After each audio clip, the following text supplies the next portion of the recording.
Hello, in this video I want to show you how to change OLED image on your Steelseries Apex 7 keyboard. And to do this, you will need to click on the Apex 7 in engine on GG software, which you can download from the Steelseries website.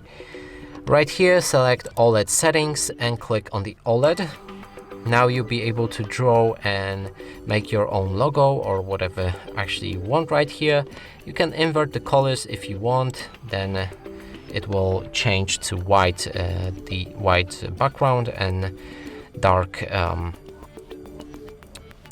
writing, I guess. And also you can change between different colors and just write whatever you want right here. You can also upload your own image, but here it says that for the best results, image should be 128 pixels by 40 pixels and in black and white. Animations will play back at 10 frames per second, so you can also add animations if you want. Now make sure to click done and save when you're ready, and the image should change. And that's it for this video. Hope you like it. Please consider subscribing to our channel, leave a like and a comment below.